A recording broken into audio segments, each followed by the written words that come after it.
कल जो last time बताया था वो चीज तो आ गई है ना। कल लास्ट टाइम जो ये बता रखी है वो सब हो गई ना।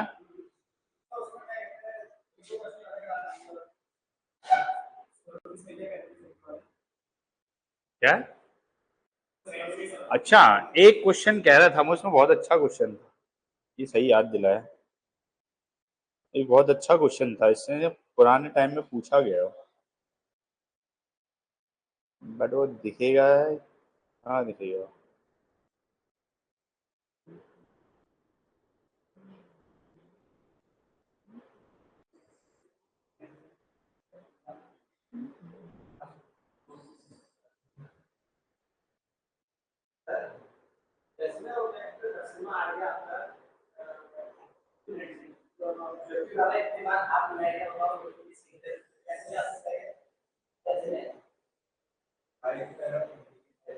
आएगा भी तो कर लेना, क्या दिक्कत है? अगर ऐसा भी आता है तो उसमें क्या टेंशन है? फॉर्मूला बताया तो है मैंने। इक्वल टू वो कर देना टोटल। लड़के, जैसे ये है एनसीआर, इसकी टोटल वैल्यू आपको पता है। अगर इसको खोला जाता है तो क्या बनता है? N factorial R factorial N minus R factorial. अब इसका टोटल मान दे दिया जाए आपको, तो यहां लिख देना वो टोटल मान, क्योंकि इसको सॉल्व करके क्या आता है? टोटल ही तो आता है। टोटल लिख देना। अब आर तो देगा ही, एन नहीं देगा तो एन निकाल लेना इसको। ठीक है, बट ये है कि कैलकुलेशन करनी पड़ेगी आपको। समझे?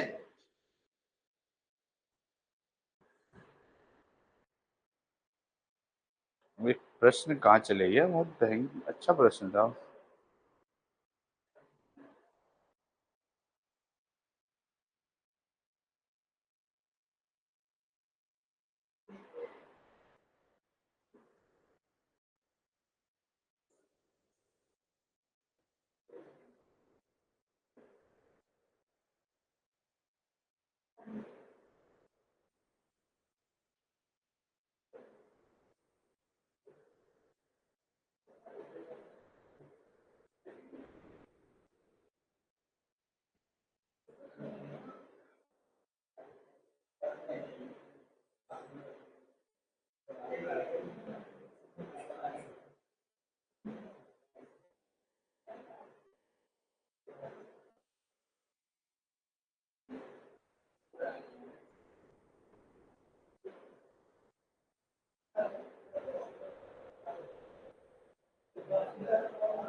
चलो ये लिखो, हाँ मिल गया।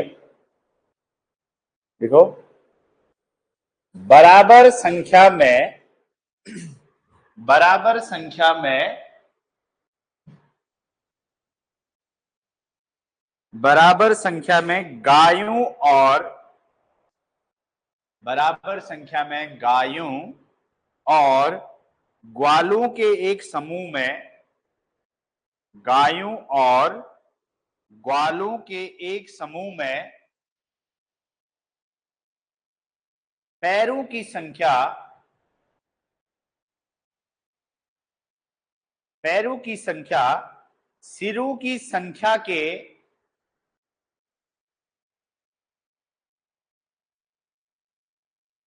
पैरों, सॉरी, सिरों की संख्या के 4 गुना से 28 कम है। एक समूह में पैरों की संख्या सिरों की संख्या के 4 गुने से 28 कम है।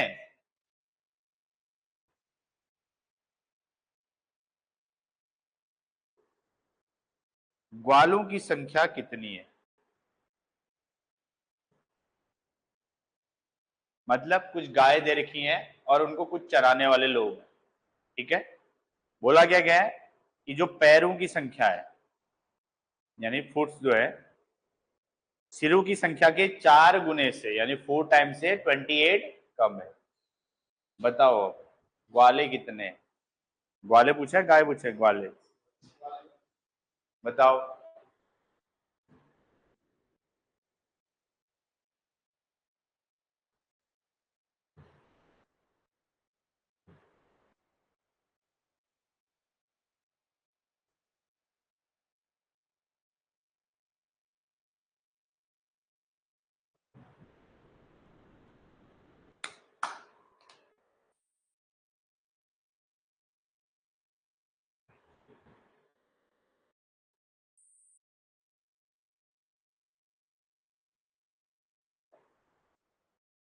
आया क्वेश्चन समझ में? नहीं आया? देखो, कुछ गाय हैं कुछ ग्वाले, ग्वाले मतलब समझते हो, ठीक है, आदमी होंगे कोई चराने वाले।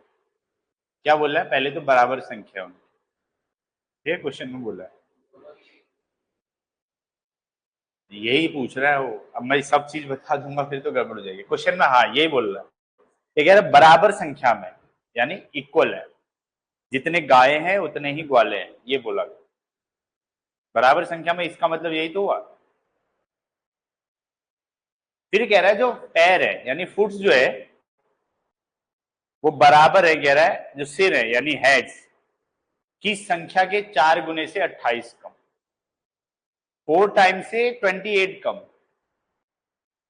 यानी 28 लेस है। तो आपसे पूछ रहे हैं ग्वाले कितने हैं।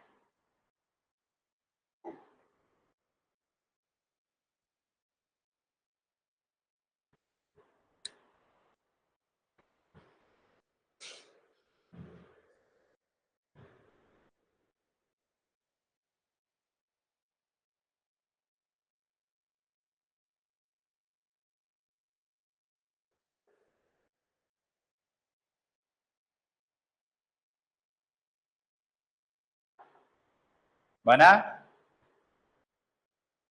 है भाई?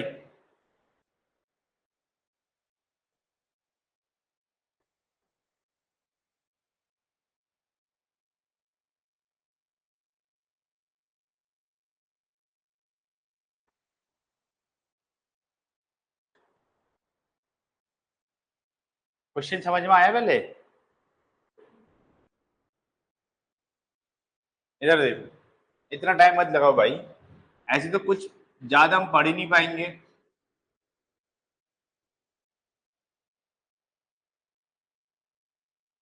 पहले तो कहा जितने ग्वाले हैं उतने ही गाय हैं, बराबर संख्या में बोला ना, कि अगर लेट सपोज ये एक्स है तो ये भी कितने हैं, ठीक है, ये चीजें दी हैं आपको।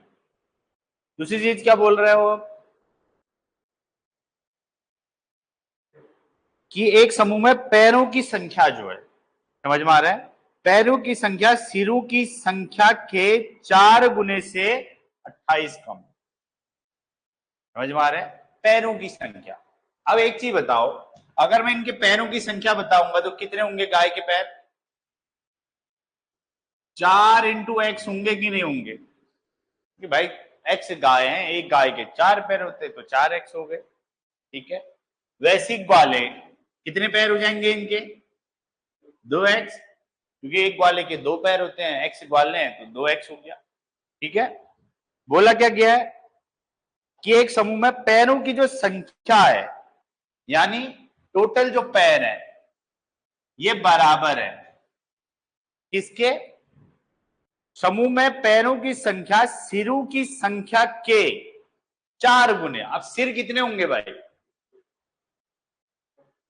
2x, 2 नहीं 2x, जितने इनके सर उतने इनके सर ना, ये भी एक्स ये भी एक्स, तो कितने आएंगे? सिरों की संख्या के 4 गुने से कितने कम? 28 कम। यही तो बोला इसे, निकालो एक्स की वैल्यू।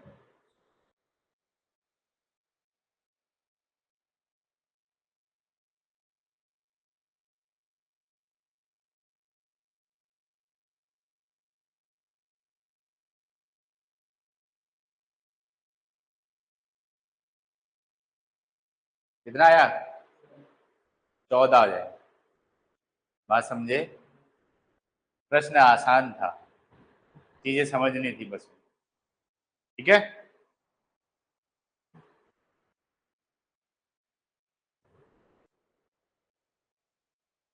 चलो अब एक करते हैं समीकरण, नहीं पहले समीकरण वाला नहीं, पहले एक मंकी वाला करते हैं, ठीक है। जैसे इतने मीटर चढ़ता है तो इतने मीटर नीचे आ जाता है। आई बात समझ में? लिखो, एक बंदर, एक बंदर, एक बंदर 12 मीटर के 12 मीटर के पोल में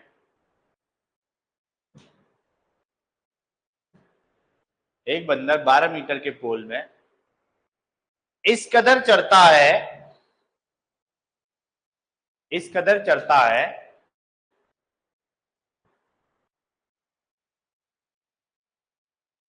कि पहले मिनट में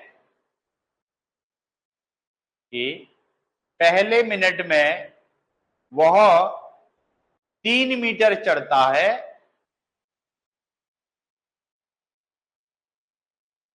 पहले मिनट में वह 3 मीटर चढ़ता है तथा दूसरे मिनट में तथा दूसरे मिनट में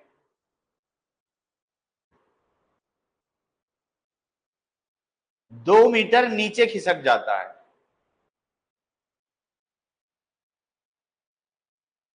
2 मीटर नीचे खिसक जाता है।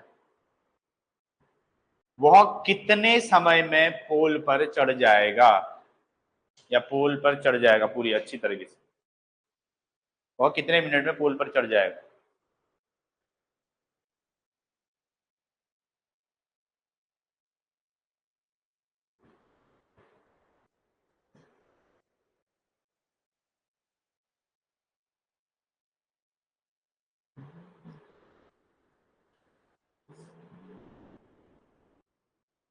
है कितना?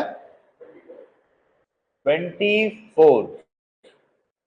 अच्छा जी, 24 तो गड़बड़ आ रहा है।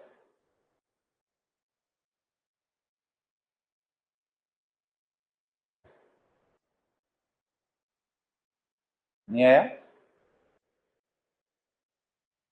पॉइंट में आएगा कुछ इसका आंसर, जहां तक उम्मीद।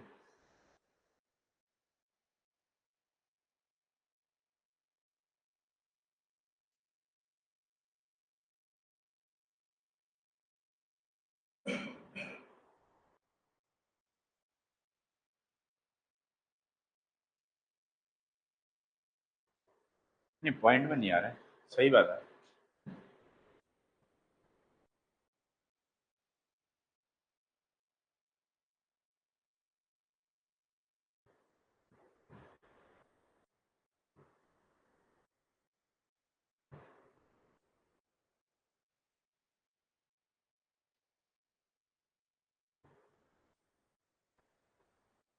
आया किसी का?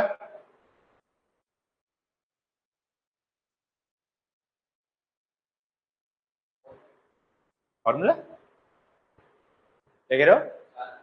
4 मिनट? नहीं, 4 मिनट कैसे लगे? ऐसे क्या छलांग लगा रहे, 4 मिनट में पहुंच गया? देखो, जब कभी भी ऐसा कुछ क्वेश्चन आए तो आपको आसान तरीके से करना है। कैसे करना है? 12 मीटर का एक पोल है, ठीक है? आई बात समझ में? इसकी कहानी क्या है कि भैया ये पहले मिनट में जो है 3 मीटर चढ़ता है ऊपर, और दूसरे मिनट में कितने मीटर नीचे आ जाता है? 2 मीटर नीचे आ जाता है। यही कह रहा है, ठीक है? अब आपको करना क्या है बेटा, देखो, जो भी ये दिया है सबसे पहले ये मान के चलो ये 12 मीटर नहीं। क्यों? पहले मीटर में ये करना है कि जितना ये चढ़ रहा है ना, इसको माइनस करके सोच लेना कि भैया 12 मीटर ना चढ़ के 3 मीटर कम चढ़ रहा है, तो अगर 12 में से 3 घटाएंगे तो कितने मीटर चढ़ रहा है? तो हम मान के चल रहे हैं कि सिर्फ ये 9 मीटर चढ़ रहा है। आई बात समझ में? ठीक है, हमने 12 मीटर नहीं करा। क्यों? जो पहली बार चढ़ रहा है उसको हमने हटा दिया, ठीक है? अब दूसरी चीज ये देखना, अब आपको एक चीज पता चल गया कि अगर पहले मिनट में 3 मीटर जा रहा है और दूसरे मिनट में 2 मीटर नीचे आ रहा है, तो बेसिकली 2 मिनट में कितना जा रहा है? सिर्फ 1 ही मीटर तो जा रहा है। 2 मिनट लग रहे हैं इसको कितना जाने में? 1 मीटर। समझ में आई बात? तो अगर 1 मीटर चढ़ने में 2 मिनट लग रहे हैं तो 9 मीटर चढ़ने में कितने मिनट लगेंगे? 18 मिनट। तो 9 मीटर चढ़ने में आ जाएगा 9 गुणा 2, यानी 18 मिनट। मेरी बात समझे? तो भैया 1 मीटर चढ़ने में दुगुना टाइम लग रहा है, यानी 2 मिनट लग रहे, तो 9 मीटर चढ़ने में 9 दूना 18, क्योंकि हर एक मीटर कितने मिनट का है?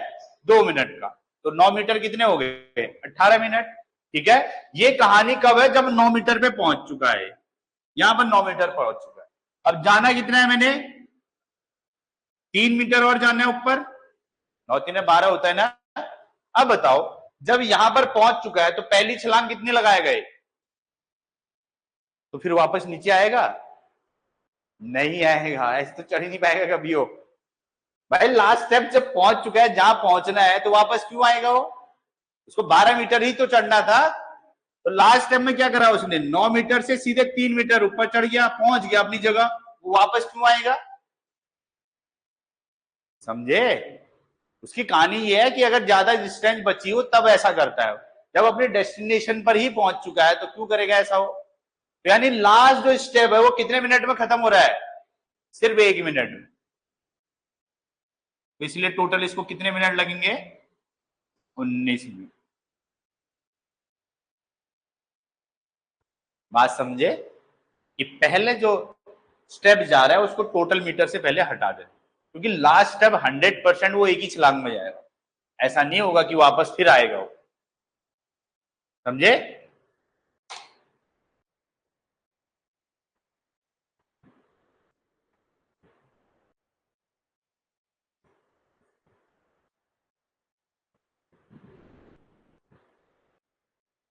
आगे बात समझ में? कर लोगे? अब इसी क्वेश्चन को अगर मैं 10 मीटर में बदल दूं कि 10 मीटर जाना है, और कहानी ये है कि भैया 2 मीटर ऊपर जाता है और 1 मीटर नीचे आ जाता है, तो कितने मिनट लगेंगे? इसको जल्दी बताओ। क्वेश्चन चेंज हो गया, दूसरा क्वेश्चन कि भैया जाना है उसको 10 मीटर। कहानी है कि पहली छलांग वो 2 मीटर लगाता है, कि अगले मिनट में 1 मीटर नीचे आ जाता है। तो बताओ 10 मीटर को चढ़ने में कितना टाइम लगेगा?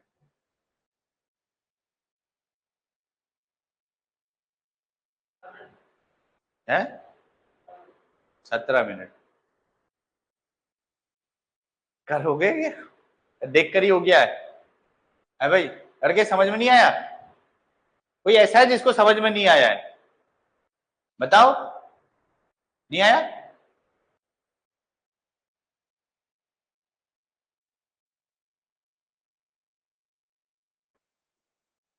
है भाई? समझ में आया? पक्का? क्या करना है? 17 मिनट। पहला स्टेप आपने माइनस करना है जितना चल रहा है, यानी 10 में से 2 मीटर हटा दिया आपने, कितना? आप चलो 8 मीटर से। आपको कहानी ये बताया कि पहले 1 मिनट में 2 मीटर, तो अगले 1 मिनट में 1 मीटर नीचे आ गया, यानी बेसिकली 2 मिनट में कितने मीटर चढ़ा? सिर्फ वो 1 मीटर। तो भैया 1 मीटर चढ़ने में 2 मिनट लग रहे हैं, तो 8 मीटर चढ़ने में कितने मिनट? 16 मिनट। 16 मिनट पहुंच चुका है, कहां पर पहुंच चुका है? 8 पर।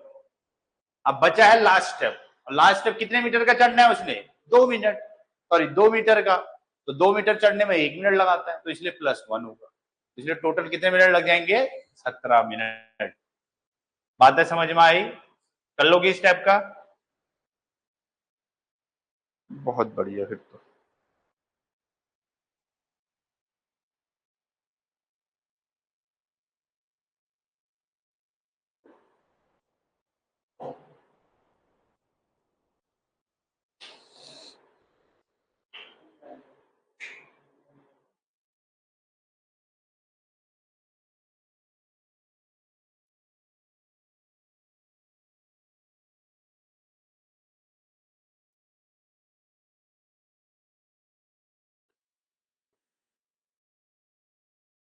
अब लिखो। अब हम करते हैं, ये इक्वेशन वाले क्वेश्चन आते हैं उनको करते हैं। ठीक है, लिखो, एक प्रश्न लिखो भैया। 5 पेंसिल तथा 2 कॉपियां, 5 पेंसिल तथा 2 कॉपियां का मूल्य 225 रुपए है। 5 पेंसिल और 2 कॉपियों का मूल्य 225 रुपए है।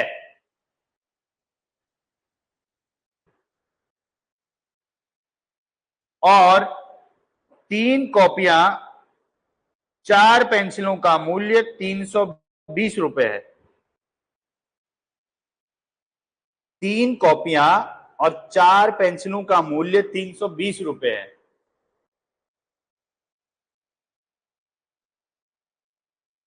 तो एक पेंसिल की कीमत क्या है? तो एक पेंसिल की कीमत क्या है?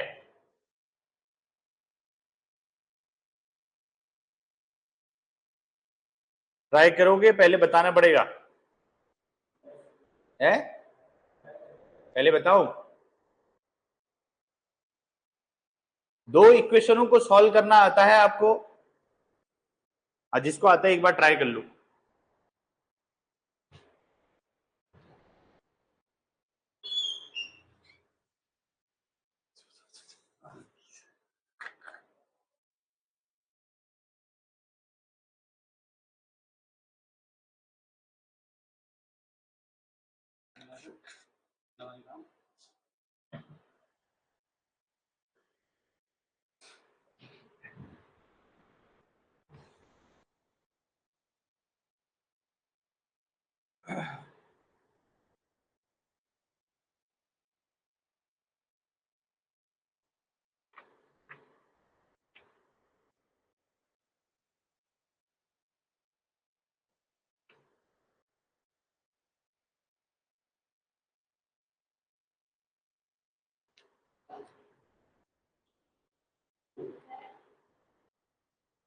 कितना?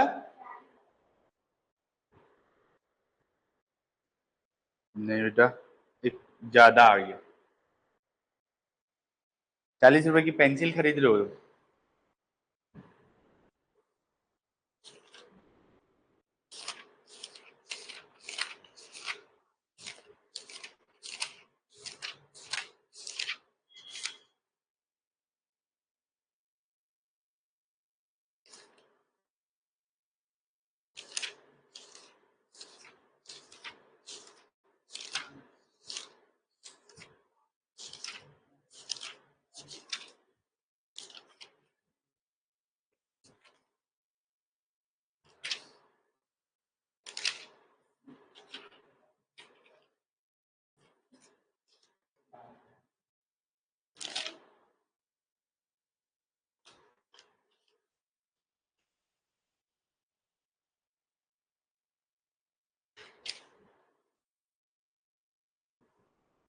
बना?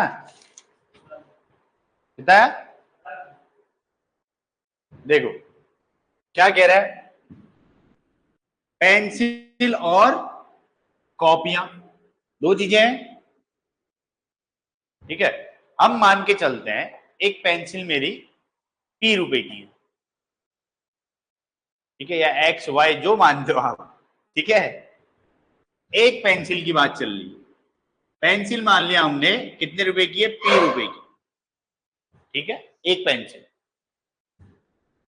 और दूसरा एक कॉपी जो है हमारा वो कितने रुपए की है? C रुपए की मान ली। कोई समस्या किसी को?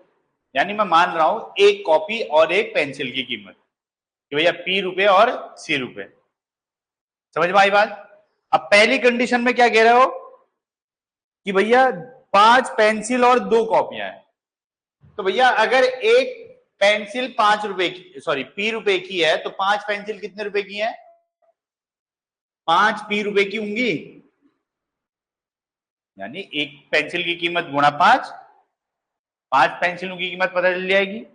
दूसरा 2 कॉपियां प्लस, अगर एक कॉपी C रुपए की है तो 2 कॉपी कितने रुपए की? और इन दोनों का टोटल योग कितना आ रहा है? 225 रुपए। कोई समस्या इसमें कि भैया ये जितना आया टोटल रुपया और ये जितना आया टोटल रुपया, इन दोनों को जोड़ के कितना रुपया बना? 225, ठीक है। वैसी दूसरी समीकरण, दूसरी समीकरण में क्या कह रहा है? 3 कॉपियां, 3 कॉपियां और 4 पेंसिल। कोई समस्या इसमें? कितना आ गया? 300। बात समझ में आ गई? अब देखो ये दो समीकरण हैं, इन दो समीकरणों को सॉल्व करने के अलग अलग तरीके हैं।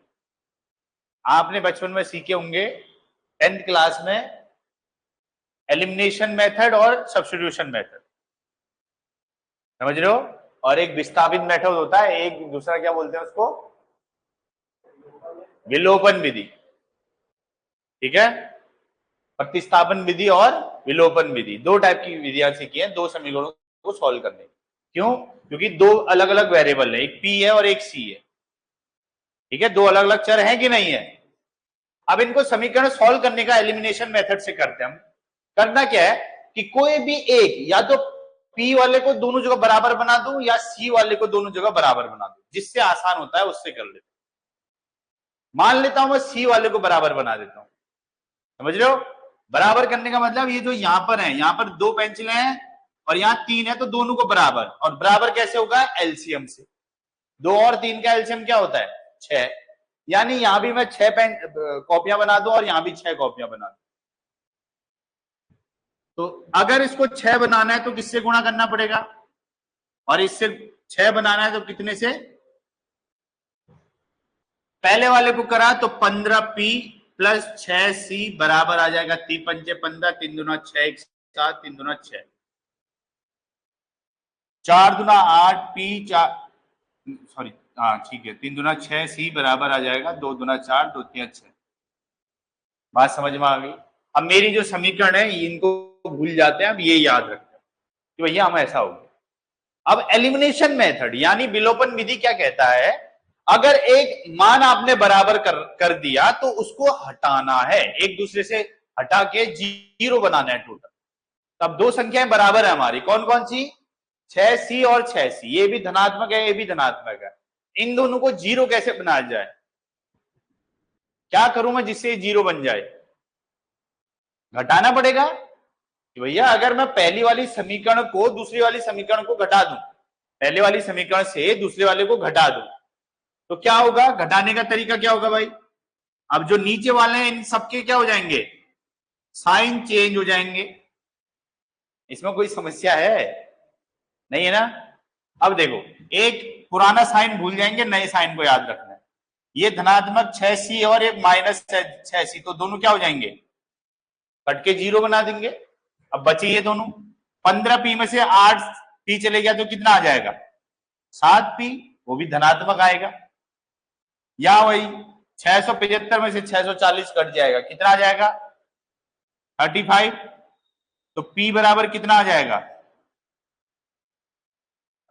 यही पूछा था हमें कि भैया p का मान, एक p का मान कितना है, और एक p का मान कितना है हमारा? 5 रुपए के बराबर।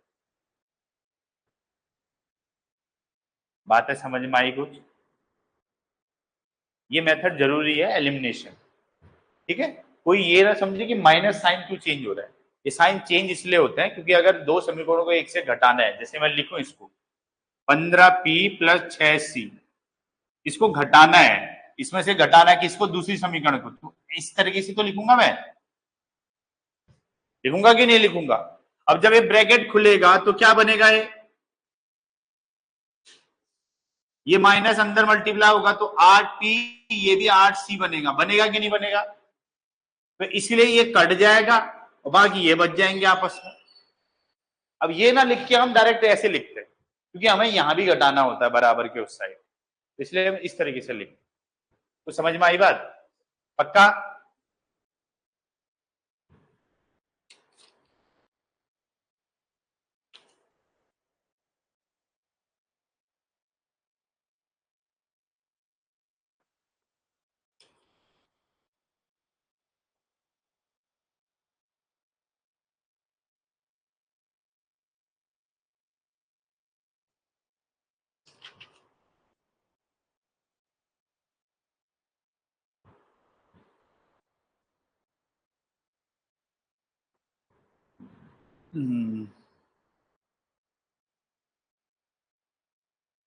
अब ये प्रश्न इस तरीके का,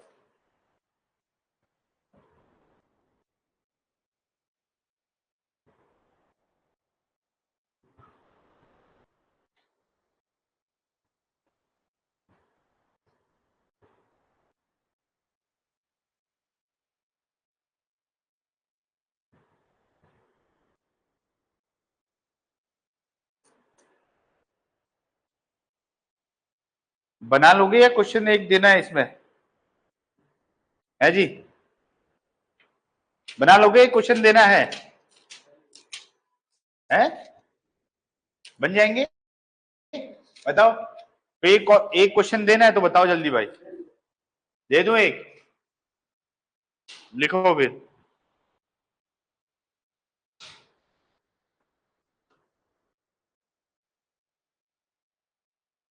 5 बल्ले और 4 बैट, सॉरी बल्ले और बॉल, बैट या बॉल लिखो। 5 बैट और 4 बॉल की कुल कीमत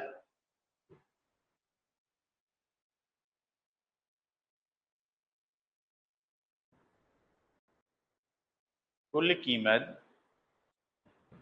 1020 रुपए है। 1020 रुपए है तथा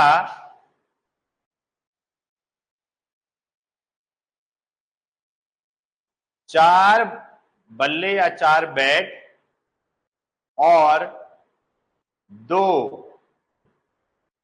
बॉल की कीमत 350 रुपए है।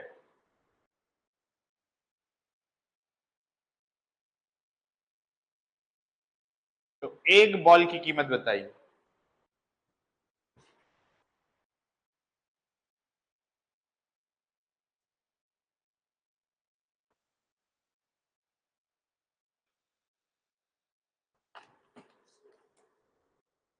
एक बॉल की कीमत बताइए।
पॉइंट पॉइंट में चलेगा, कोई टेंशन की बात नहीं है, ठीक है। कंप्लीट डिवाइड नहीं भी हो रहा होगा तो अप्रोक्स बता देना आंसर।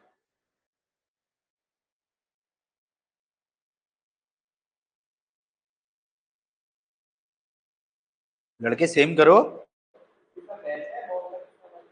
पहला वाला बैट है, फिर दूसरा बॉल है, या बल्ले या बैट एक ही चीज है।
हाँ भाई, बन गया, दिखाओ। 234 पॉइंट, हमारा 955 कैसे आ रहा है? क्या बराबर ग्राफ में पहले वाला ना? 5 को 20, 40 को 20, -50 को 16, 5 × 10 यानी 6 बचा। हाँ 350, 4 × 8, 4 5 × 25, 5 × 15, 17। 0 3 3 और 2 डिवाइड गलत कर रखा लड़के। 7 18 3 बार कटेगा ना। अरे 6 से भाग करो डायरेक्ट। 300 कुछ आएगा वो। 300 कुछ आ रहा है दिखाओ। इससे डिवाइड करा 6 से किसको 23 23 0 को डिवाइड करा है किसको। वैसे तो सबसे आसान था ये।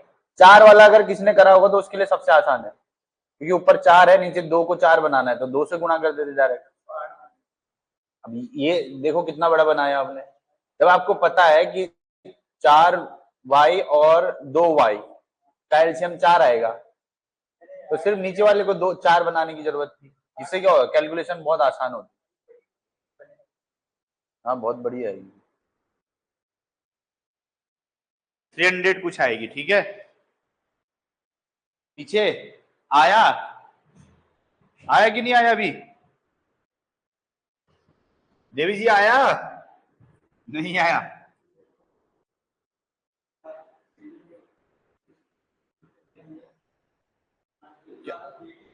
है क्या कह रहे हो?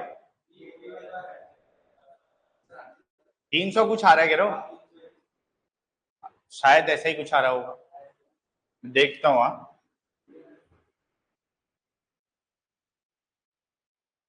क्या है, पहले बैट है, मान लेते हैं x रुपए का एक बैट, और एक बॉल मान लेते क्या है y रुपए का, ठीक है।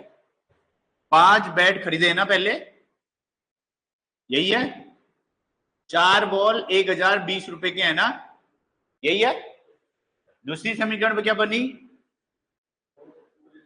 4x + 2y बराबर,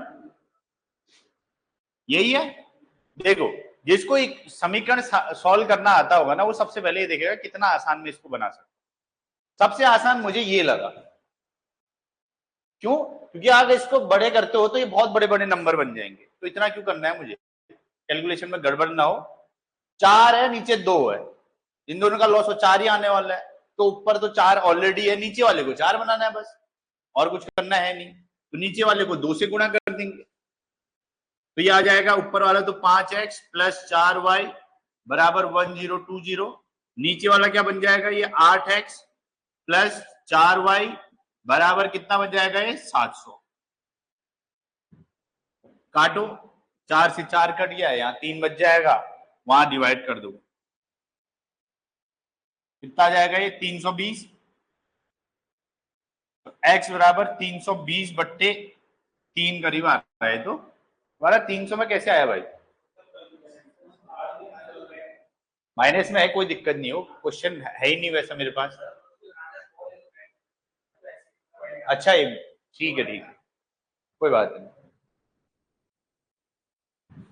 ठीक है, तो फिर इसको जिसने इक्वल कर रखा है उसके लिए भी ठीक है, क्योंकि y की वैल्यू डायरेक्ट निकल जाएगी। ठीक है, कोई बात नहीं। x का मान नंबर किसी में भी रख देता हूं, ठीक है, x का मान रख दूंगा तो y का मान निकल जाएगा। बात समझ में आई कि नहीं आई? अब जैसे मुझे y का मान निकालना था तो मैं सिर्फ x वाले को बराबर करने में फायदा है मुझे, क्योंकि ज्यादा और कैलकुलेशन करने की जरूरत नहीं है, मैं वही कर देता हूं। ठीक है, इसमें फिर एक और वैल्यू रखनी पड़ जाएगी। क्या करते हैं, अब मुझे 0 बनाना है किसको, x वाले को, क्योंकि मुझे y का मान निकालना है। जब x 0 हो जाएगा y का निकल जाएगा, तो इसके लिए इसको मुझे ऊपर वाले को 4 से गुणा, नीचे वाले को 5 से गुणा करना पड़ेगा, दोनों को बराबर बनाना है। तो आ जाएगा 20x 16y, आ जाएगा 4080, 5 को 20x, 5 गुना 10y, आ जाएगा 0 पावजा 25 पात्या 15 2 17 1750। अब ये बराबर हो गए माइनस माइनस माइनस, ये कट जाएगा, यहां जाएगा 6y, इसको माइनस करेंगे तो 0 3 3 और आ जाएगा 2। 6 से जैसे ही भाग करूंगा इसको, 6 18 बच जाएगा कितना, 5 यानी 53, 6 × 48, ठीक है, बच जाएगा कितना 5 फिर बच जाएगा 6 टा 48, फिर बच जाएगा 6 6 18, लगभग कितना आएगा 388.3 के करीब आएगा। बात समझ में आई? ये समीकरण का क्वेश्चन है, इक्वेशन का क्वेश्चन। जिसकी वैल्यू निकालनी है उसको रहने देना, दूसरे वाले को बराबर बना दो अगर कैलकुलेशन बचना है। जो मैंने पहले करा था वो भी सही है, उसमें भी कोई दिक्कत नहीं है, बट उसमें क्या करना पड़ेगा, जो एक्स का मान आ रखा है किसी एक समीकरण में एक्स की जगह रखना पड़ेगा, फिर वाई निकालना पड़ेगा, तो कैलकुलेशन बड़ी हो जाएगी, ये कहना है। समझ रहे हो? अगर इन कैलकुलेशन से बचना है तो उस चीज को जीरो कर दो जिसकी वैल्यू हमें चाहिए ही नहीं, उसको जीरो बना दो। कैसे होगा? दोनों का लॉस लेके बराबर करने के बाद घटा दो। समझ में आई बात?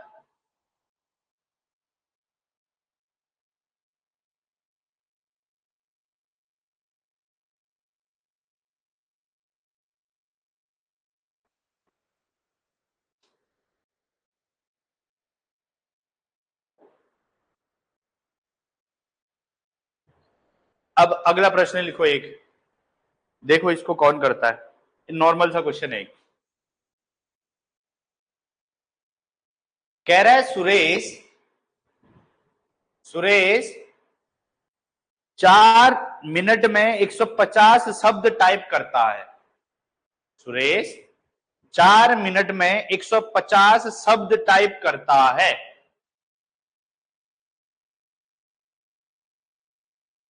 जबकि मोहन 5 मिनट में 150 शब्द टाइप करता है। जबकि मोहन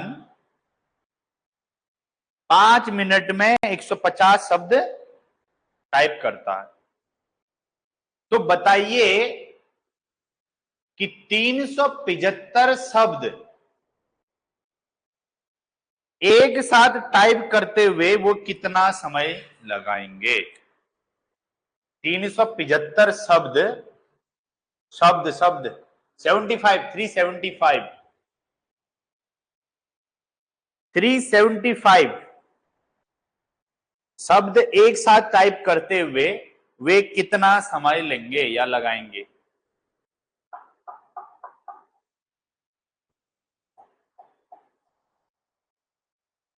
कर लोगे ना इसको?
आया?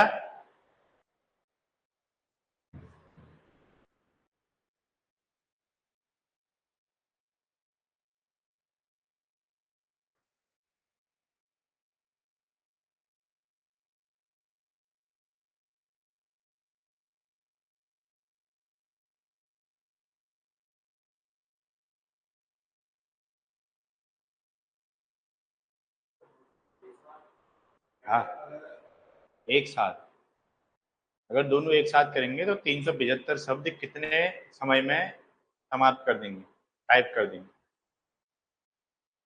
ये पुराना क्वेश्चन है, पेपर में पूछा गया आपके, अगर किसी ने पुराना पेपर देखा हो तो।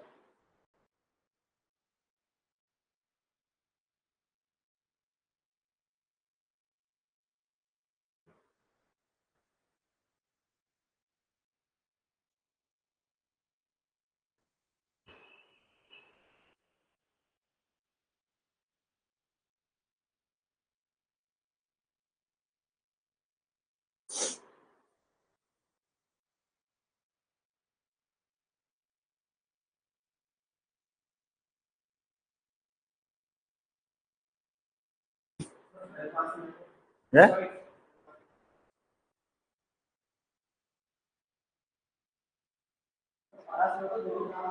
भिन्न में ही बता दो, भिन्न में बता दो।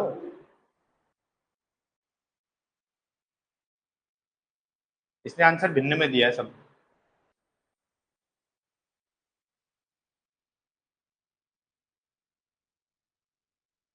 मतलब इस प्रश्न को देख के क्या समझ में आ रहा है कि करना क्या चाहिए हमें? बस प्रश्न बन गया। यानी बेसिकली टाइम एंड वर्क का क्वेश्चन है। समझ में आ रही बात? यहाँ देखो, इतना समय नहीं है भाई। सोहन जो है, एक सोहनी है ना, जो भी है नाम में क्या रखा है, ठीक है, सोहनी मान लेते हैं, सुरेश, ठीक है। लो भाई, सुरेश, सुरेश कह रहा है कि वो 4 मिनट में कितने शब्द करता है? 150 शब्द। और वहीं सोहन है, रोहन है, मोहन 5 मिनट में 150 शब्द टाइप करता है, ठीक है। अगर मैं इसको नॉर्मल सा देखूं तो करना क्या है, अगर ये 4 मिनट में इतना कर रहा है तो 1 मिनट में कितना करेगा बताओ? सुरेश 1 मिनट में कितने शब्द टाइप कर देगा? आप कहोगे भाई एक काम करो, 150/4 कर दो, अपने आप ही पता चल जाएगा।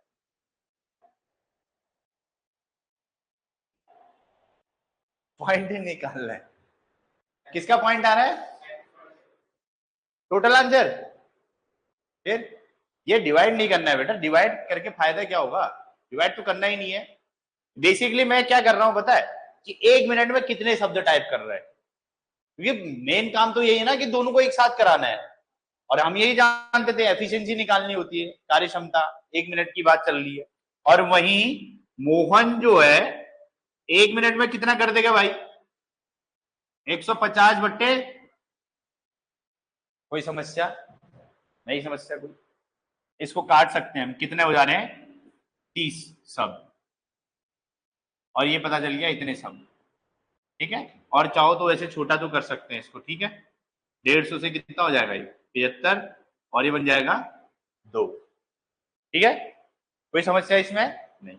अब बताओ, अब आपको पता है कि अगर ये दोनों आएंगे तो इन्होंने शब्द कितने टाइप करने हैं, तो समय कितना लगेगा? आप कहोगे कि टोटल शब्द जितने हैं बटे ये दोनों मिलकर 1 मिनट में कितना कर देंगे, ठीक है।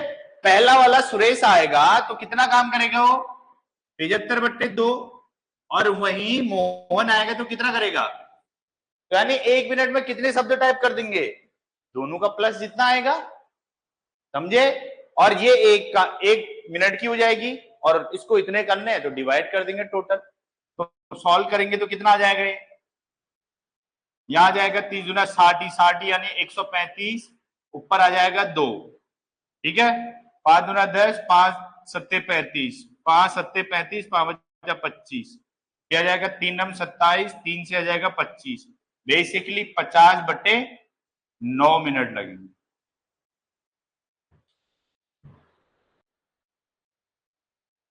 मेरी बात समझ में आई कि भाई इनको कितना समय लगेगा? 50/9 मिनट, ठीक है कि नहीं?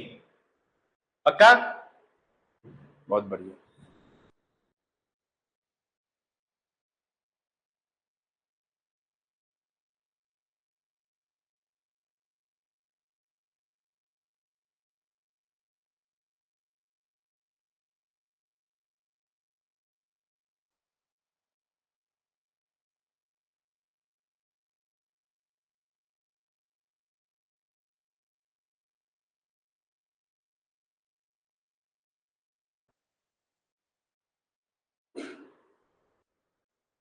हो गया ना? आ गया समझ में? ठीक है, ये आपका मैथ्स वाला पोर्शन है थोड़ा, जो पूछे गए प्रश्न। ठीक है, अब थोड़ा रीजनिंग की तरफ चलते हैं। रीजनिंग में सबसे पहले क्या करते हैं, ब्लड रिलेशन, ब्लड रिलेशन भी कराना है, सीटिंग अरेंजमेंट, क्लॉक, कैलेंडर। वैसे तो रीजनिंग मैथ्स दोनों है ना?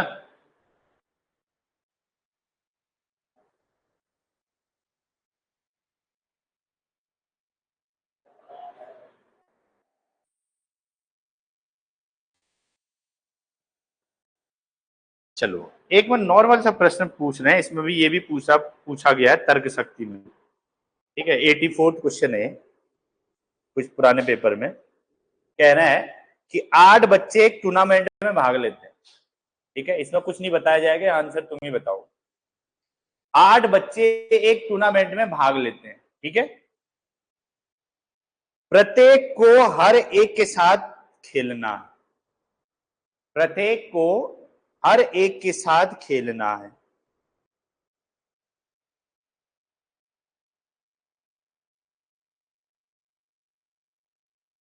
उन्होंने कुल कितने गेम खेले? हर उन्होंने क्या कहा, प्रत्येक को हर एक के साथ खेलना है। अब ये नहीं बता सकता ना जोड़ी में होगा कैसे होगा। हर एक को हर एक के साथ खेलना है। 8 लोग टोटल है और हर एक को हर एक के साथ खेलना है। वाह, गजब। अगर आप सब बच्चे हो, अगर क्रिकेट खेलना है, हर एक की बारी आएगी और हर एक को एक के साथ मैच होगा, एक बॉल कराएगा, बैटिंग करेगा, तो कितने मैच हो जाएंगे? क्या बात कर रहे हो, 4 में? हर एक की बात चल रही है। अगर आप एक के साथ खेल लोगे, दूसरा नहीं बच गया आपके लिए, फिर दूसरे के साथ भी तो खेलोगे, ऐसे कितने लोग बच जाएंगे? पहले क्वेश्चन में दिमाग लगाओ थोड़ी देर, फिर मैं समझाता हूँ। पता नहीं है कौन सा टूर्नामेंट है। कितना आ रहा है? पॉइंट मार, पॉइंट में कैसे आएगा भाई?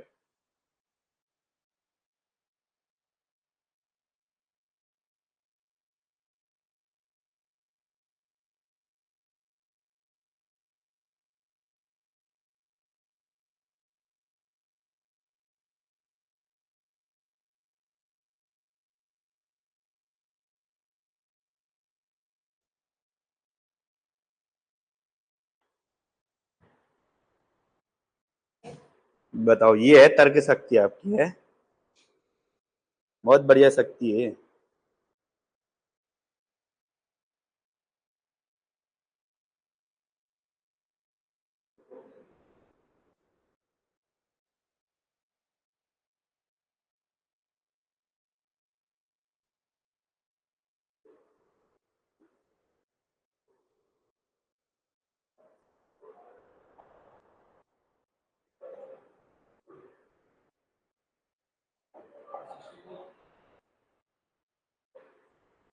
नहीं, अरे भाई मैं कल ही बताया गया हूं, अगर आप ध्यान से सोचो, कल मैंने हैंडशेक वाला क्वेश्चन बताया था, सेम वैसा क्वेश्चन नहीं है।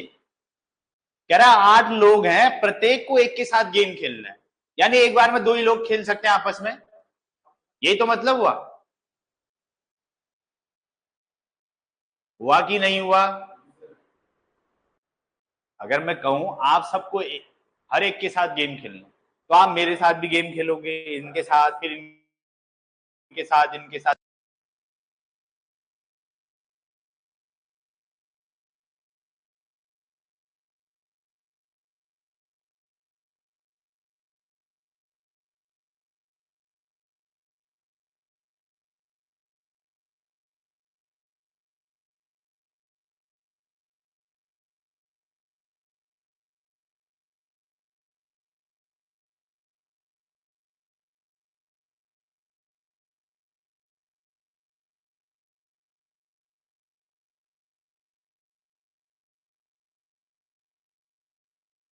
फॉर्मूला यूज करो और आंसर निकालो। ठीक है, आ गया ना सबको? लड़को ये क्वेश्चन करा करो भाई। चलो अब रीजनिंग में सबसे पहले क्या करा जाए फिर?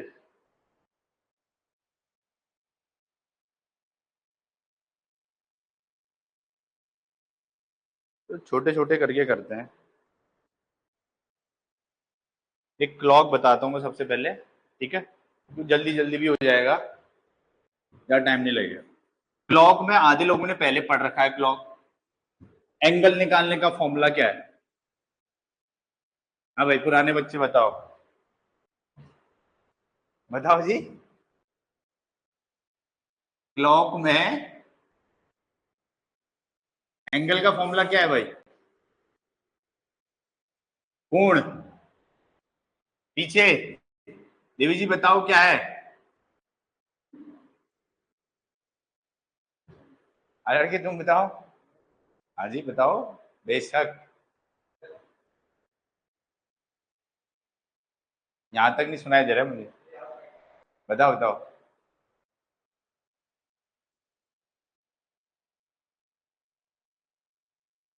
जल्दी बताओ, पनवेल भी जाना है मुझे। हैं? 11/2 गुणा मिनट माइनस, याद है क्या होता है?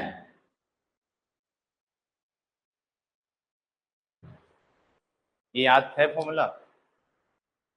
मैं बेसिक बताने की जरूरत नहीं समझ रहा हूं, ठीक है, जरूरत नहीं है अभी। डायरेक्ट फॉर्मूला देखो और इससे आंसर निकालो। आई बात समझ में? भार है मॉड। मॉड मतलब क्या है कि भाई माइनस में आंसर नहीं आए, ठीक है। जैसे अभी समय हो रहा है 4:05, नहीं 5 मिनट कम ही हो जाएगा, थोड़ा बड़ा लेते हैं। 3:40 मिनट। बताओ 3:40 मिनट में कितने डिग्री का कोण बनेगा?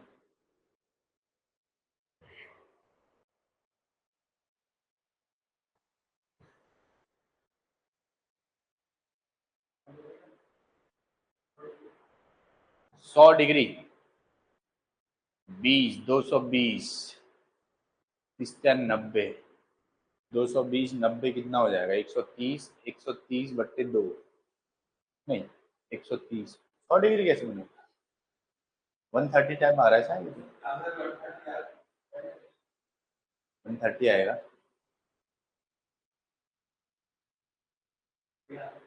100 कैसे फिर बताओ तो सही। घंटे में क्या रखा? 30, 90 हो गया ना?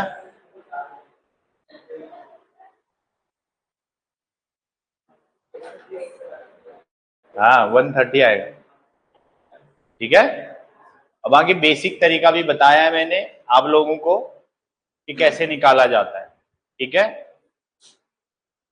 ये एंगल की बारी है, और मैंने ये भी बोला है कि कभी कभी किसी ना किसी जगह पर इसमें एक एंगल बड़ा निकल जाता है, जिसको हम रिफ्लेक्स एंगल बोलते हैं, उल्टा एंगल बोलते हैं।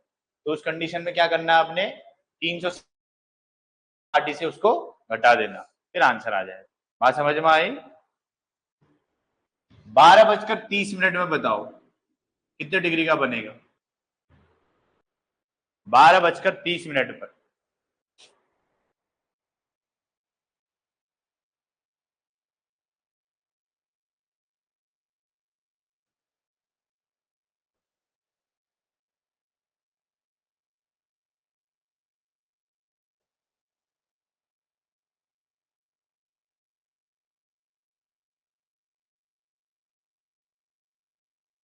कितना यार?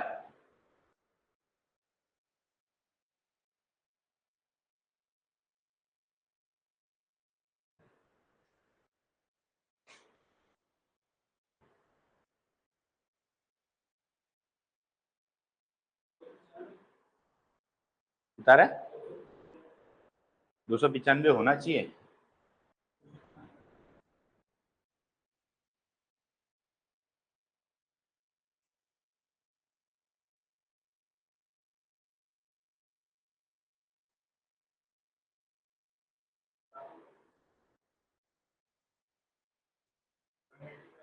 वन 295 कैसे हुआ लड़के?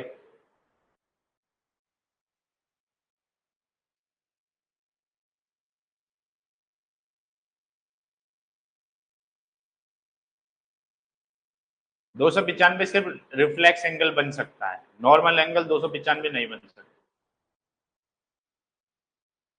माइनस में गड़बड़ कर रखा हमने, 360 से घटाना ही तो था 165 को,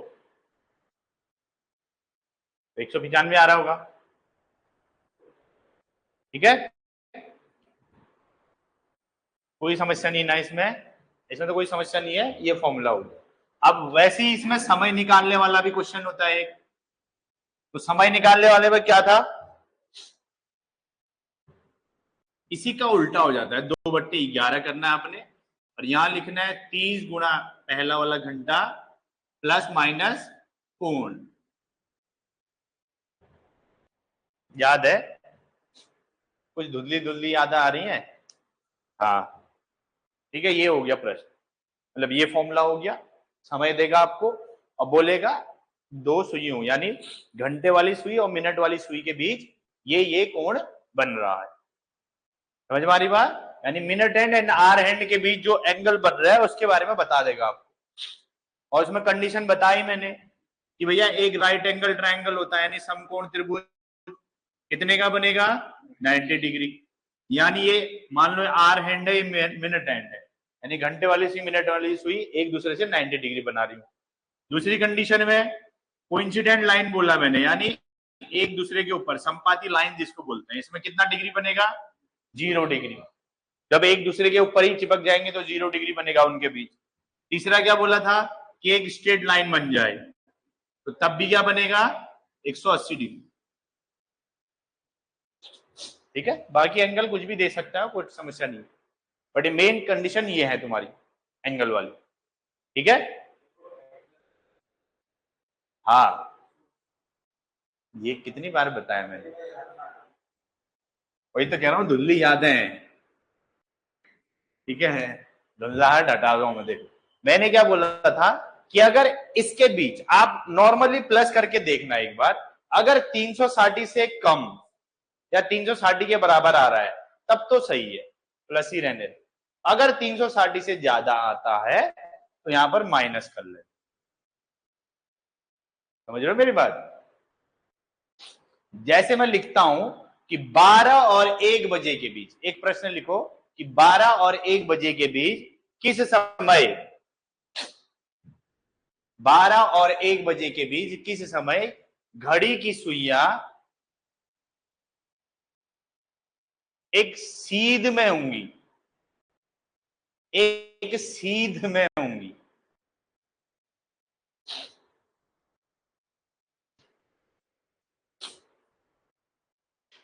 ठीक है, क्या बोला मैंने, 12 और 1 बजे के बीच। और ये आर फर्स्ट मतलब तो समझ में आ रहा होगा ना, पहला वाला घंटा लेना है यानी 12 लेना है, एक ना लेके 12 लेना है। और प्लस माइनस कितना हो जाएगा कोण, 180। एक सीध बोला ना मैंने, एक सीध मतलब क्या होता है, यानी एक स्ट्रेट लाइन में, यानी कोण कितना आ गया, 180। तो रखो इसमें, फॉर्मूले में रखो, देखना इस बॉक्स के अंदर पहले प्लस करके देखना, अगर 360 से ज्यादा आ रहा है तो यहां से प्लस हटा के माइनस लिख देना, फिर माइनस करना। ठीक है,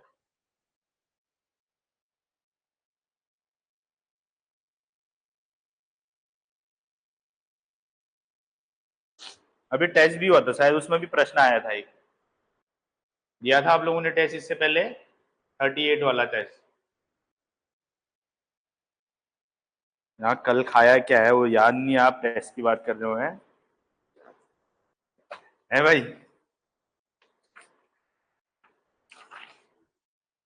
इसमें भी एक प्रश्न आया था,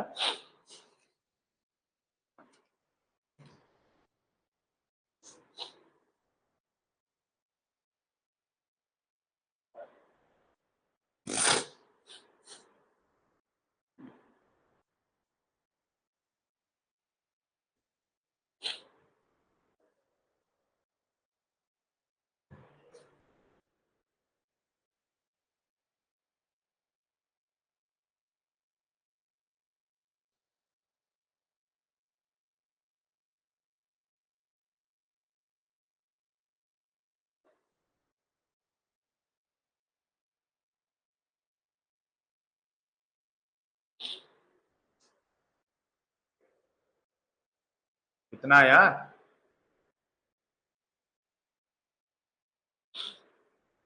पॉइंट में मत लिखना, मिश्र भिन्न में लिखना मुझे।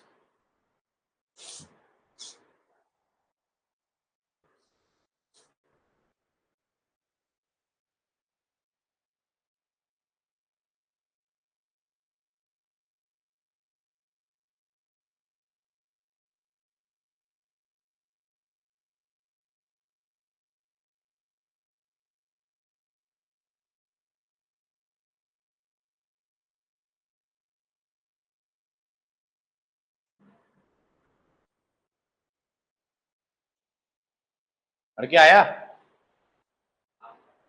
आधा बोले तो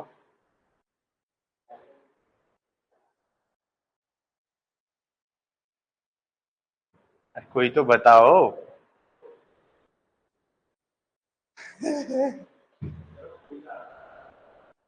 नहीं नहीं कोई बात नहीं, ठीक है। मैंने क्या बोला इसमें, ये तो पता चल गया ना आपको टाइम क्या रखना है। यहाँ लिखा आपने 2/11, यहाँ लिखा 30 × 12, ठीक है, क्योंकि मैंने बोला पहला वाला टाइम लेना है, ठीक है। अब मैंने बोला इसमें पहले प्लस करके ही देखना, आप प्लस कितना करूंगा मैं, क्योंकि एंगल पता चल गया 180। अब मैंने देखा 12×36, 360 तो यही हो गया। अगर 180 प्लस करूंगा तो 360 से ज्यादा चली जाएगा, तो यानी हमें प्लस करके, प्लस ना करके क्या करना पड़ेगा यहां, बस ये समझना आप। नहीं, मैं ये टोटल वैल्यू कह रहा हूं ना, टोटल 360 से ज्यादा नहीं आना चाहिए। पहले प्लस करके देख लेना आप, 360 से ज्यादा नहीं आना चाहिए। ज्यादा आ रहा है तो माइनस लगा देना, अदरवाइज प्लस ही रहने दो। कब? जब 360 आए या 360 से कम आए। समझे मेरी बात? अब इसको सॉल्व करा तो कितना आ रहा है, 2/11/180 आ रहा है। यही बनेगा कि नहीं बनेगा? क्योंकि ये 12×36, 360 माइनस 180, 180 आएगा। फिर इसको सॉल्व करें तो 360/11, यह आ जाएगा 11×33 बच जाएगा, 3×11=22, 8/11 मिनट। बताओ इतना समय लगा रहे हो उसको, 32 सही 8/11 मिनट हो जाएगा। यानी समय क्या हो रहा होगा, जब 12:32 कुछ सेकेंड हो रहे होंगे, तब कौन सा कोण बन रहा होगा, 180 डिग्री का बन रहा होगा।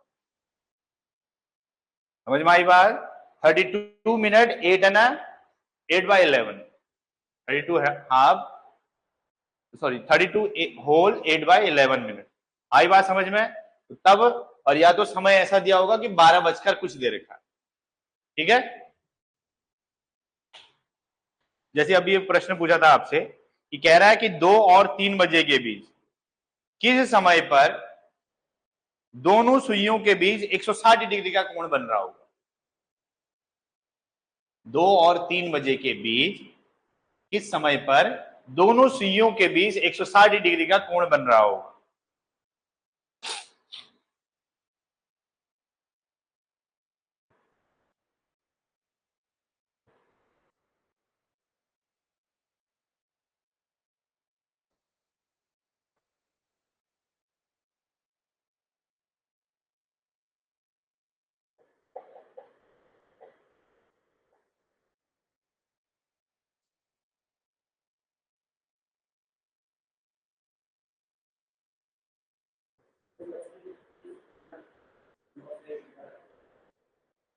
कुछ तो गड़बड़ कर रहे हो लड़के।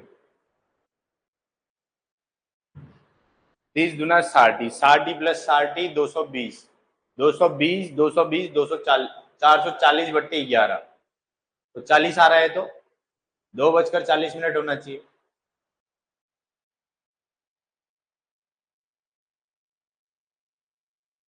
होगा कि नहीं होगा? हाँ भाई लड़कों,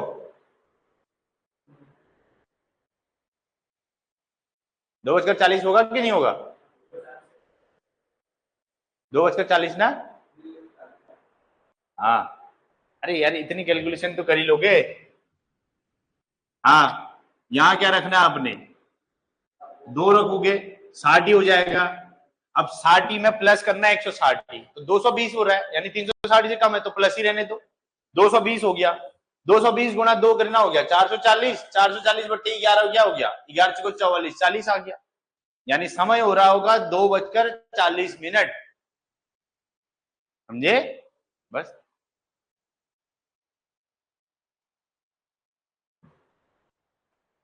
अगला इसमें क्या है, अब एक मिरर वाला क्वेश्चन बनता है और एक वाटर वाला। अब मिरर वाली कंडीशन में क्या है, मिरर वाले में क्या बता रखा है भाई मैंने, है जी बताओ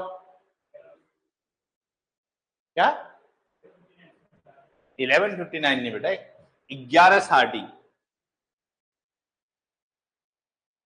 11:60 से आपने घटा देना, जो भी समय आएगा उसको किससे घटा देना है, 11:60, समझे? 11:60 मतलब 12 बजे हुआ, ठीक है क्या,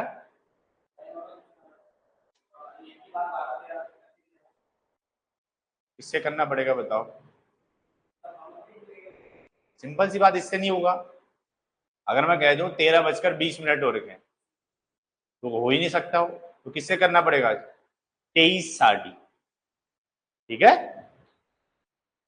23, यानी 11 की जगह 23 हो जाएगा, बाकी ये 60 ही रहेगा, यानी 24 घंटे में बदल जाएगा, समझे मेरी बात? जैसे इसमें एक प्रश्न देख रहा था मैं, नॉर्मल सी चीज है, इसमें तो कोई दिक्कत नहीं होगी भाई, है कि नहीं? चाहे मिरर में रख के आपसे पूछे या नॉर्मल को मिरर में देख के पूछे, दोनों में एक ही चीज करना है आपने, ठीक है? जैसे इसमें लिखा है कि 8:30 अगर किसी घड़ी में बज रहा हो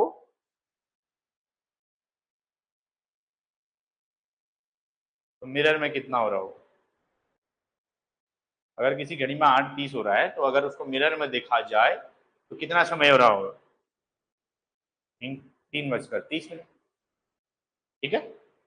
अब याद रख लेना ये कब क्या करना है, वैल्यू बड़ी हो गई 12 13 में आ गई तो हमें इससे करना है, क्योंकि 13 वाले तो घटा ही नहीं सकते हम, ठीक है? यहाँ 11 में से घटेगा कैसे, तो याद रखना कि इसको 23:60 भी तो लिख सकते हैं हम, लिख देंगे उसको 23:60, आई बात समझ में?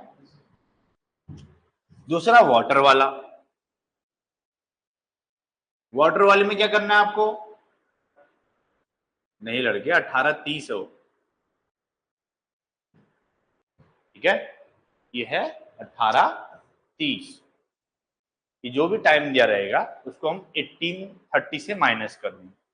वाटर मतलब समझ रहे हो, यानी पानी रख रखा है सामने और घड़ी रख रही, ठीक है? अब इसमें एक कंडीशन है कि अगर मान लो मैं कह दूं, जैसे लिखो 4:45 अगर किसी घड़ी में हो रहे हैं तो पानी पर देखने में कितना समय हो रहा हो, अगर किसी घड़ी में 4:45 हो रहे हैं तो अगर उसको पानी में देखा जाएगा तो कितना समय हो रहा हो,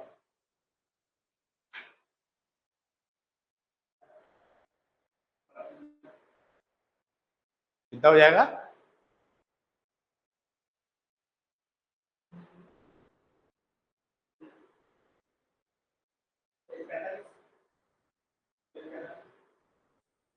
एक 45, हाँ करीब 1:45। देखो करना क्या है, वैसे तो डायरेक्ट इससे माइनस कर सकते हो आप, ठीक है? अब जैसे समझो इसमें कितना क्या बोला मैंने, 4:45 ना, अगर मैं 4:45 को माइनस करूँ ना बेटा इसमें, तो नॉर्मल ये चीज भी कर सकता हूँ मैं, इसी से भी कर सकता हूँ, क्या करना है देखो, लेकिन 45 तो माइनस होगा नहीं, तो हमें एक चीज सीखा है हमने, हासिल लेना यानी कैरी लेना, तो अब कैरी कहां से लूंगा मैं, यहां से लेना पड़ेगा, ठीक है? ये पता होना चाहिए ये किसमें है और ये किसमें है, ये घंटे में है और वो मिनट में, ठीक है? अगर मैं यहां से कोई कॉमन ले रहा हूं एक, तो यहां जाके क्या बन जाएगा वो, मिनट, यहां से आएगा कितना, एक, और एक क्या है, घंटे में है, घंटे यानी 60 मिनट आएगा यार, समझ में आ रही बात? तो जैसे ही यहाँ 60 मिनट आएगा कितना बन जाएगा ये, 90, तो यानी बेसिकली ये फॉर्मूला कुछ इस तरीके से बन जाता है, यहाँ 17 बच जाएगा और यहाँ क्या बन जाएगा, यानी दोनों चीज एक है, बट आपको ये चीज पता होनी चाहिए हासिल कैसे ले रहे हैं। तो आप दूसरी चीज ये भी समझ सकते हो, अगर इस साइड 30 से बड़ी आ गई वैल्यू तो इससे माइनस कर दूंगा 1790 से। या नॉर्मल समझते हो कि भाई नहीं मैं हासिल लेना मुझे आता है, तो नॉर्मल इसको भी दिमाग में रख सकते, ठीक है। तो अब जैसे ये कर देता हूं मैं, तो यहां से 45 आ जाएगा और यहां बच जाएगा 13, और 13 45 मतलब कितना होता है, 1:45 मिनट। बात समझ में आई कि 1830 लूं या 1790 लूं, कोई समस्या नहीं है, समझ में आ रहा है। लेकिन ये फॉर्मूला कब लगाओगे, जब वैल्यू इस साइड बड़ी हो। ऐसे नहीं कि नॉर्मल वाले में भी लगा दिया यही वाला है, सिर्फ बड़े वाले में जब वैल्यू इस साइड होगी, वैल्यू बड़ी आ जाए, 30 से बड़ी आ जाए। क्यों, क्योंकि अगर मैं छोटे वाले में भी करता हूं ना तो गड़बड़ हो जाएगा। आई बात समझ में, यहाँ 90 बन जा रहा है, यहाँ 17 है, तो फिर वापस देना पड़ेगा उसे। इससे बचने के लिए आप नॉर्मल इसको दिमाग में रखो, ठीक है। हासिल लेना सीख लेना कि यहां से हासिल घंटे में आ रहा है तो यानी 60 मिनट आ रहा है, ठीक है। कंफ्यूजन ही नहीं रहेगा कि इस समय ये करते हैं, इस समय ये करते हैं। आगे बात समझ में। और क्या था इसमें, और तो कुछ नहीं था शायद। क्या क्या कह रहे हो, डाइस। हाँ वो तो बताऊंगा मैं घड़ी की बात चल रही है कि घड़ी में कुछ और तो नहीं छूटा। फास्ट और स्लो वाला है वो तो मुझे नहीं लग रहा वो आने वाला है, तो प्रश्न पूछे भी नहीं गए अभी तक तो ऐसे, ठीक है।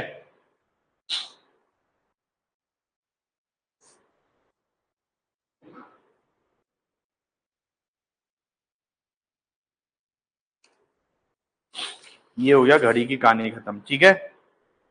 बाकी इसके क्वेश्चन करते रहो, अगर किसी को समस्या आती है तो फिर बता देंगे।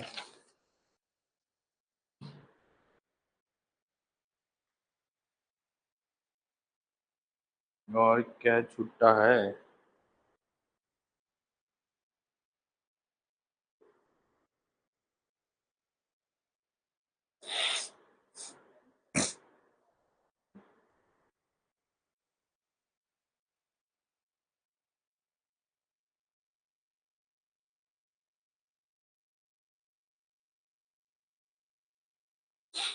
चलो एक नॉर्मल प्रश्न है, बट वैसे अब ये आया तो है इसमें पेपर में, और जाते जाते एक नॉर्मल प्रश्न पूछता हूँ, देखते हैं कौन कर पाता है। कह रहा है कि चार संख्याएं दी है इसने, चार संख्याएं दी है, 18 15 60 है। 18 15 60 यानी ये पूरी एक संख्या है, अलग अलग नहीं है। 18 15 60 एक पूरा नंबर है। दूसरा नंबर 33 11 45 331145 331145। तीसरी संख्या है 202860 202860। एंड चौथी संख्या है 30335550। ये कह रहा है निम्नलिखित में से कौन सी संख्या 45 से पूर्णतः विभाजित होती है। 45 से पूर्णतः विभाजित होती है।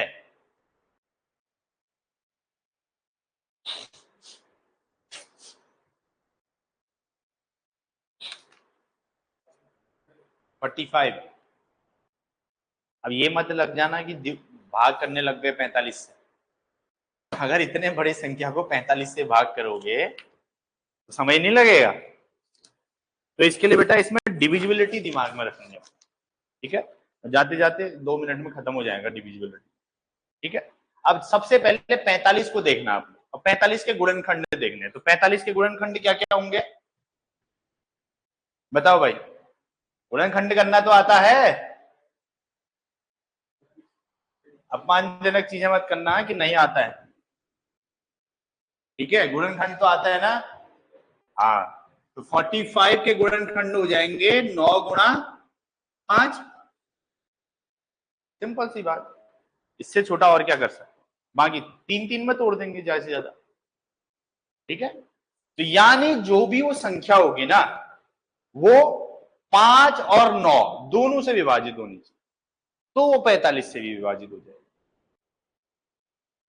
आई बात समझ में? अब सबसे पहले डिविजिबिलिटी में 5 की बता देता हूं। 5 से वो संख्या विभाजित होगी जिसका इकाई का अंक या तो 0 हो या तो 5 हो। तो डायरेक्ट मैं बता सकता हूं ये संख्या 5 से विभाजित होगी कि नहीं, 5 से डिविजिबल होगी कि नहीं। आई बात समझ में? यूनिट डिजिट, वंस प्लेस, अगर बेटा ये जैसे नंबर है ना, यूनिट डिजिट ये है, यानी वंस प्लेस पे क्या नंबर, ठीक है, इकाई का अंक यानी 0,5। अगर इकाई के अंक में 0 लिखा है 5 लिखा है तो वो 5 से विभाजित है, देख कर ही हम बता सकते हैं डायरेक्ट। वैसे ही 9, अगर कोई भी संख्या दे रखी है, कोई भी संख्या, जैसे मैंने लिखा 27, अब मुझे पता है 27 तो विभाजित होती ही होती, ठीक है, तो कैसे पता करें कि बड़ी संख्या भी दी हो, तो क्या करना है आपने, जो भी संख्याएं दी है उन सबका जोड़ देखना है, जो भी सम आ रहा है, अगर जोड़ 9 से विभाजित हो रहा है तो पूरी संख्या भी क्या हो जाएगी, विभाजित हो जाएगी। बात समझ में आई? जैसे इसमें इतने बड़े बड़े नंबर लिखे हैं, सब उसमें जैसे 3 3 है, सबको जोड़ दो नंबरों को, अगर वो टोटल जोड़ जो भी आ रहा है अगर वो 9 से भाग जा रहा है उसमें, तो यानी पूरे नंबर को भी क्या करेगा, वो भाग कर ले। बात समझ में आई? और सेम चीज 3 का भी सेम होता है, 3 का भी सेम है, जैसे 9 का है वैसे ही 3 का है, ठीक है, जो भी जोड़ आएगा वो 3 से भाग जा रहा है उस संख्या में, तो पूरी संख्या में भाग जाए। बात समझ में आ गई? अब बताओ, और दूसरा मैं 2 का भी बता देता हूं। 2 का क्या है, अगर इकाई का अंक अगर 2 है, 0 है, 4 है, यानी कोई भी सम संख्या है तो 2 से वो विभाजित हो जाएगी। समझ में आ रही बात? यानी 2 से विभाजित वो होगी जिसके इकाई के अंक में सम संख्याएं हो, यानी इवन डिजिट 0 2 4 6 8, ठीक है। वैसे ही 4 क्या कहता है कि भैया अगर 4 से विभाजित करना है तो आखिरी के 2 अंक देखने, लास्ट 2 डिजिट, उसमें भी पढ़ रखा आपने कैलेंडर में, आखिरी के 2 अंक, अगर आखिरी के 2 अंक 4 से विभाजित हो रहे हैं तो पूरा नंबर विभाजित। सेम 8 का भी होता है, बट 8 में 3 डिजिट देखनी होती है। 8 में कितनी देखनी है, 3। आई बात समझ में? अब रही इस क्वेश्चन की बात, बाकी कल देख लेंगे बाद में, ठीक है। इस क्वेश्चन की बात देखो सबसे पहले कि 9 और 5 से कौन सा नंबर विभाजित हो रहा है, यानी 5 से विभाजित हो रहा है, पता चल गया। अब देखो 9 से भी विभाजित हो रहा है ना, वो संख्या हो रही है, बस अब मुझे डिवाइड करने की जरूरत ही नहीं है। ये मैं कह रहा हूं आखिरी 3 डिजिट, 3 वाले का, जैसे ये ना 9 वाले में जोड़ दे रहे हैं ना, इसमें भी जोड़ी करना है। अगर वो जोड़ 3 से विभाजित हो रहा है तो पूरी संख्या भी विभाजित हो, इसलिए 9 और 3 सेम है, ठीक है। बट ये भी जरूरी नहीं है कि जो 3 से विभाजित हो रहा है वो 9 से भी विभाजित हो, ये जरूरी नहीं, ऐसा मैंने नहीं कहा। मैंने कहा जोड़ जो भी आएगा अगर वो 3 से विभाजित है तो पूरी संख्या विभाजित हो जाएगी, और जोड़ अगर 9 से विभाजित हो रहा है तो पूरी संख्या भी हो जाएगी। आगे चलो, बाकी आप करते रहो भाई, क्वेश्चन देखते रहो और फिर मुझे बताते रहो कि सर ये वाला क्वेश्चन नहीं हुआ है, ठीक है। बाकी कल क्लॉक तो खत्म हो गया, कैलेंडर देख लेंगे या कुछ और देख लेंगे, ठीक है। चलो बहुत बहुत धन्यवाद। आफ्टरनून।